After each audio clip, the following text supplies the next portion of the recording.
बांग्लादेश की राजनीति में जिस तरह से ये तख्ता पलट हुआ उसने हर किसी को हैरान कर दिया, साथ ही साथ परेशान भी कर दिया, क्योंकि ऐसे बहुत से मुद्दे हैं जो अब शेख हसीना को लेकर यहां पर खड़े हो रहे हैं कि आखिर किस तरह से 15 साल की सत्ता क्या एक दिन में उनके हाथों से गई या फिर इसके पीछे कोई बहुत बड़ी साजिश रची गई थी। बहरहाल तमाम सवाल है, लेकिन इस बीच नजरें टिकी हुई हैं उस शख्सियत पर भी जिनके हाथों में अब बांग्लादेश की कमान नजर आ रही है।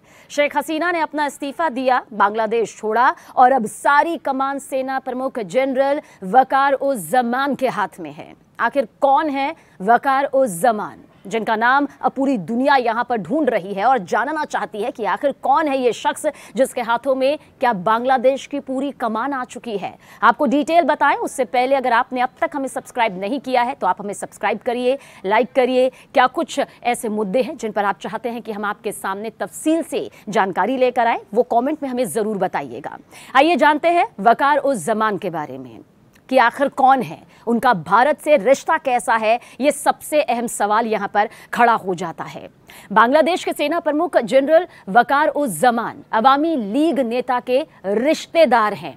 उनको जून में इस पद पर नियुक्त किया गया था। ये बहुत बड़ी जिम्मेदारी उन्होंने सेना प्रमुख के तौर पर ली थी। शेख हसीना के प्रधानमंत्री पद से इस्तीफा देने के बाद अब कहा यह जा रहा है कि ये उनकी अग्नि परीक्षा है। ये परीक्षा कानून और व्यवस्था बनाए रखने के साथ साथ उनकी क्षमता की भी होगी। क्या वाकई बांग्लादेश की कमान वो बखूबी संभाल पाएंगे? भारत के साथ आखिर कैसे संबंध यहां पर रहे हैं? देखिए, भारत और बांग्लादेश के रिश्तों का जिक्र करें तो पिछले कुछ सालों में शेख हसीना के साथ एक मजबूती मिली है। कई खास ऐसे मौके रहे हैं जब भारत में शेख हसीना ने अपनी मौजूदगी दर्ज करवाई भी है। बहरहाल ये एक चर्चा का विषय हो सकता है कि शेख हसीना ने आखिर बांग्लादेश की सत्ता क्यों गंवा दी, लेकिन यहां पर जिक्र किया जा रहा है वकार उज जमान का और उनके भारत के साथ रिश्तों का। कहा जाता है कि भारत के साथ अच्छे संबंध रखने वाले बांग्लादेश के सेना प्रमुख जमान ने एक टेलीविजन में अपने इंटरव्यू के दौरान या संबोधन के दौरान कहा था कि सभी राजनीतिक दलों के साथ चर्चा के बाद यह फैसला लिया गया है कि बांग्लादेश में एक अंतरिम सरकार बनाई जाए। बांग्लादेश के सेना प्रमुख वकार उज जमान ने आगे ये भी कहा कि अब हम देश के राष्ट्रपति के पास जाएंगे, जहां हम अंतरिम सरकार के गठन, अंतरिम सरकार बनाने और देश का प्रबंधन करने पर चर्चा करेंगे। 58 साल के जमान ने 23 जून को सेना प्रमुख के रूप में 3 साल के लिए यह कार्यभार संभाला है, जो इस पद के लिए सामान्य कार्यकाल है।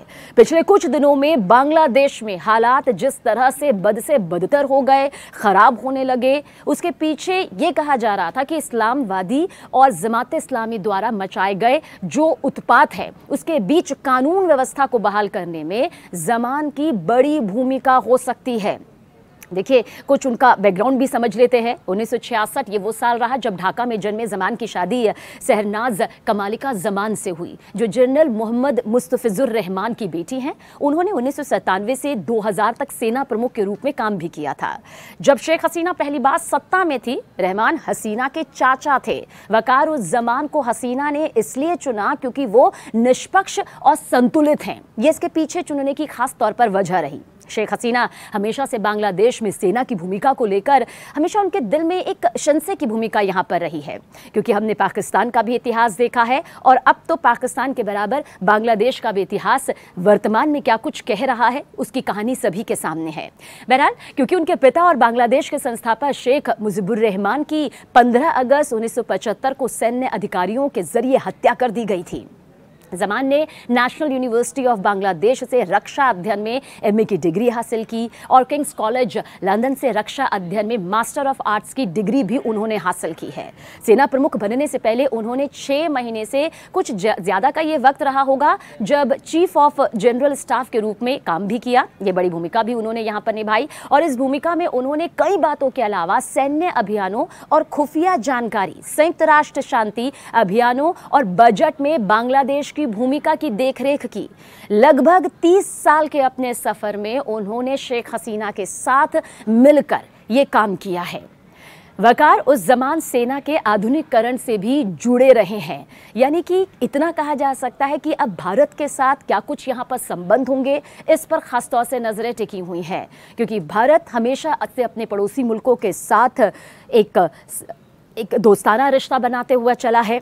मदद करने में वो सबसे पहले रहा है, क्योंकि भारत ने हमेशा अपने पड़ोसी मुल्कों को वो अहमियत दी है।